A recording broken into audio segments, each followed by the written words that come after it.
On a sunny August morning in 2025, I visited one of London's most iconic art spaces, the Tate Modern. Situated right on the south bank of the Thames, this massive former power station has been transformed into a world-class museum of modern and contemporary art.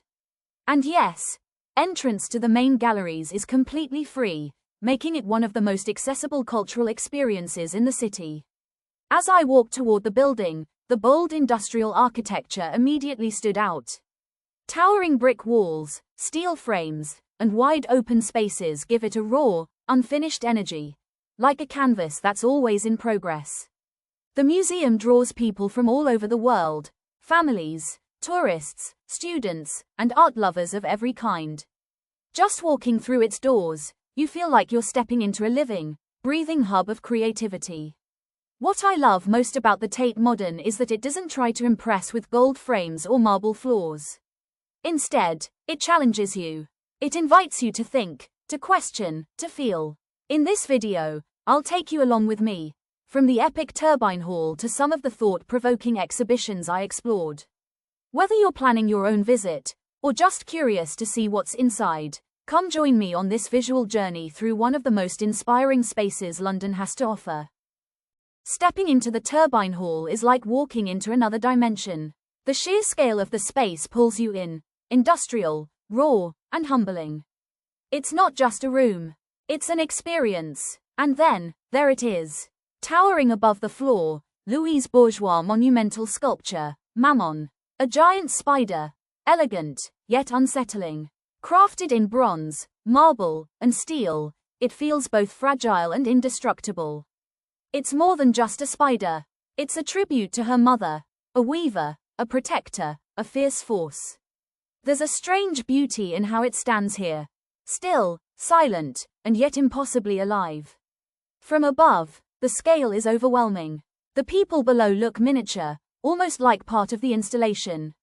And in that moment, you're reminded how art can shift your perspective, quite literally.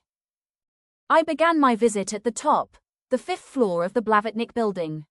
From here, the museum unfolds like a journey, and the first piece that caught my eye was Richard Long's 10 Days Walking and Sleeping. It's quiet, minimal, almost meditative, a series of text works and maps that document 10 days of walking in nature. No paint, no sculpture, just the trace of human movement through landscape and time. It made me pause. In a world that moves so fast, Long's work invites us to slow down. To walk, to observe, to just be. From here, I began my descent, one floor at a time. Like peeling back the layers of modern art, each level offering a different tone, a different voice. On the 5th floor, I found myself face to face with a canvas of words, vivid, personal, and alive. It captured scenes of moving, memory, cameras, landscapes, and the wildness of hot weather, even a mention of punk rock. It wasn't just art, it was someone's voice, painted in bold, emotional strokes. On the 5th floor, I encountered Nalini Milani's mesmerizing video shadow play, a fusion of movement, memory, and myth. Rotating Mylar cylinders, painted with intricate figures, cast shifting shadows across the walls and floor. Projected imagery, colored light, and sound envelop you, creating a fluid, dreamlike narrative that feels both intimate and vast. This installation isn't just to be seen, it's to be experienced. It draws you in with its beauty, then unsettles you with its themes of displacement, lost lives, and cultural echoes. Here, art and emotion dance together in the shadows. Here, on the 5th floor, is Duchamp's legendary fountain, a urinal signed, R. Mutt. By placing this everyday object in a gallery, Duchamp flipped the idea of art upside down, literally and conceptually. This is one of 16 replicas he sanctioned in the 1960s, Tate's ceramic, made to resemble the original porcelain of 1917.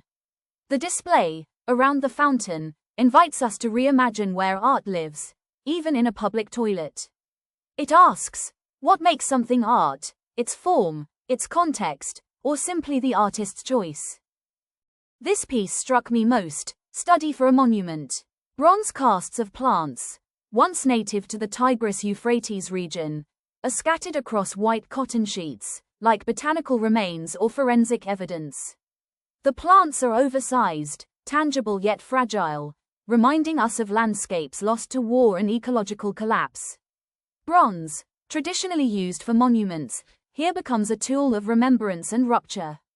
Presented flat on the floor, it looks both archival and funerary, a monument to what once was, quietly demanding reflection in the gallery's quiet. If you enjoyed this Tate Modern visit, let me know if you want a part 2. Can't wait to explore more with you.